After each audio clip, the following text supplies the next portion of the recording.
Dua pria. Satu malam Juli tahun 1999. Dan sebuah bukit di tengah hutan Jerman yang tidak akan pernah mereka lupakan. Henry dan Mario, pemburu harta karun ilegal, sedang berjalan di bawah pohon-pohon ek tua Mittelberg, Saksoni-Anhalt. Tengah malam. Detektor logam mereka berdengung mencari apapun yang terkubur selama ribuan tahun. Mereka tidak punya izin. Tidak punya arkeolog. Hanya keyakinan bahwa di tempat ini, sesuatu menunggu untuk ditemukan. Dan memang ada. Tanah itu berteriak. Detektor memberikan sinyal kuat, sangat kuat. Mereka menggali, dan di kedalaman tidak lebih dari 1 meter, tangan Henry menyentuh sesuatu yang dingin.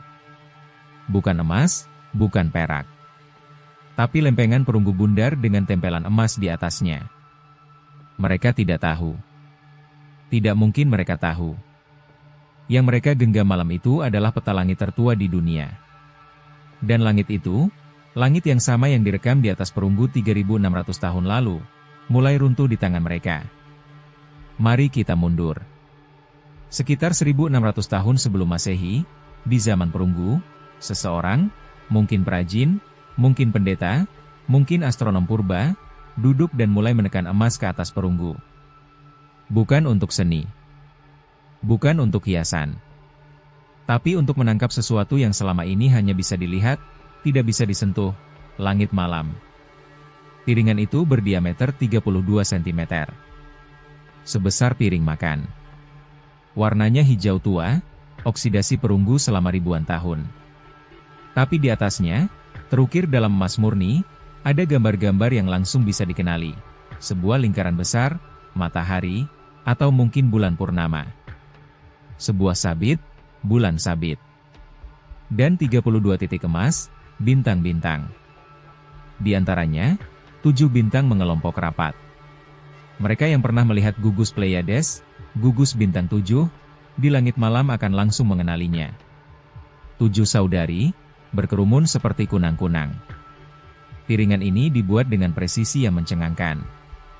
Emasnya bukan sekadar ditempel, ia ditempa dingin dengan palu, dipotong presisi, dan disusun dalam komposisi yang, kata para ilmuwan, menggambarkan fenomena astronomis tertentu.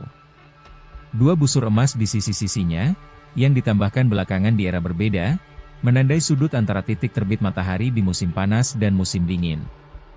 Akurasi yang hanya mungkin dicapai lewat pengamatan langit bertahun-tahun. Ini bukan sekadar hiasan. Ini alat. Alat untuk membaca langit. Tapi kembali ke tahun 1999. Henry dan Mario tidak tahu semua itu. Mereka hanya tahu mereka menemukan sesuatu yang berharga. Dan bukannya melapor ke museum, mereka menjualnya. Piringan itu mulai berpindah tangan di pasar gelap. Dari kolektor ke kolektor. Dari satu tangan gelap ke tangan gelap berikutnya. Harganya puluhan ribu euro, kata sumber yang beredar. Selama 3 tahun, artefak ini, benda yang seharusnya menjadi kebanggaan museum Jerman, bersembunyi di ruang bawah tanah kolektor pribadi. Para arkeolog tidak tahu keberadaannya. Dunia tidak tahu bahwa peta langit tertua ada di suatu tempat, dijaga oleh orang-orang yang hanya melihat harganya, bukan nilainya. Sampai seorang jurnalis mendengar bisik-bisik tentang piringan ajaib dari Jerman Timur. Polisi mulai menyelidiki. Dan pada Februari 2002, di sebuah hotel di Basel, Swiss, operasi senyap digelar. Penyamaran. Negosiasi. Dan akhirnya, piringan itu disita. Selamat. Tapi perjalanannya belum selesai. Saat pertama kali ilmuwan melihat piringan nebra di laboratorium, reaksi mereka bukan kagum. Curiga. Terlalu bagus untuk menjadi kenyataan. Terlalu utuh. Terlalu indah. Piringan perunggu dengan hiasan emas dari 3.600 tahun lalu? Mustahil. Pasti buatan abad ke-19. Tapi pengujian demi pengujian dilakukan.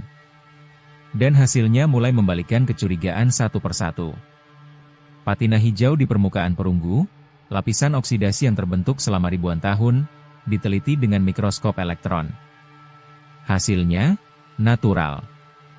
Tidak ada jejak pemalsuan modern.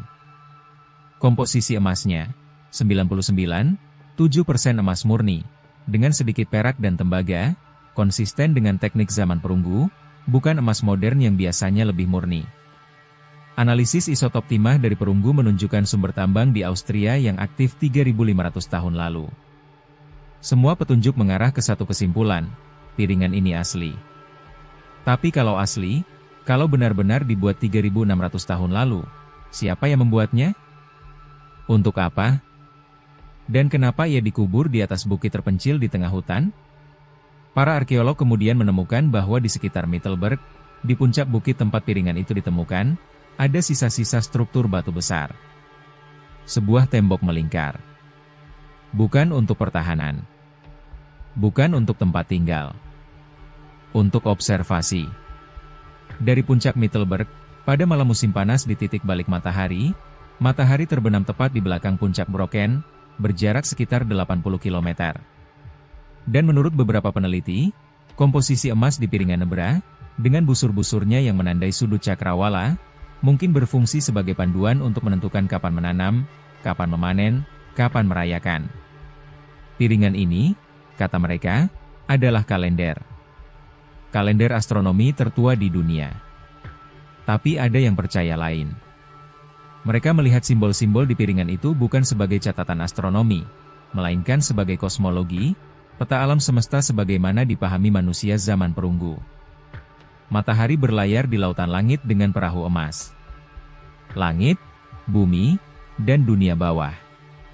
Sebuah narasi penciptaan yang diukir di atas logam. Mana yang benar? Mungkin keduanya. Mungkin bukan salah satunya. Yang pasti, piringan ini merekam cara manusia purba memandang ke atas, dan bertanya, mungkin pertanyaan yang sama yang masih kita tanyakan hari ini. Sampai hari ini, piringan langit Nebra duduk di balik kaca di Museum Negeri Prasejarah Halle, Jerman. Pengunjung datang dari seluruh dunia. UNESCO telah mencatatnya sebagai warisan dunia. Buku-buku telah ditulis. Dokumenter telah dibuat. Tapi misteri yang menyelimutinya tidak pernah benar-benar hilang. Siapa yang membuatnya? Tidak ada namanya. Tidak ada catatan. Tidak ada satupun artefak serupa yang ditemukan di Eropa. Piringan ini unik. Sendirian. Seperti pesan dari dunia yang tidak meninggalkan tulisan, hanya tanda-tanda di atas perunggu. Dan yang paling mengganggu, pada akhirnya, piringan ini dikubur. Dengan sengaja. Di puncak bukit. Bersama benda-benda lain, pedang, kapak, gelang, sebagai persembahan. Kenapa? Apa yang terjadi 3.600 tahun lalu sehingga seseorang memutuskan bahwa peta langit ini harus dikembalikan ke tanah? Apakah itu persembahan kepada dewa? Atau, apakah mereka tahu sesuatu yang membuat mereka tidak ingin lagi melihat langit? Mungkin kita tidak akan pernah tahu.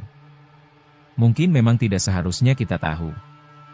Tapi yang jelas, selama piringan ini ada, selama emas di atas perunggu itu masih bersinar, kita diingatkan bahwa manusia, sejak kapanpun, selalu menatap ke atas. Mencari jawaban yang tidak pernah sepenuhnya datang. Dan bukankah itu yang membuat kita manusia? Kalau kamu suka konten misteri seperti ini, subscribe dan saksikan terus video lainnya di channel ini. Sampai jumpa di cerita berikutnya, di mana mungkin, jawabannya tidak seindah yang kita kira.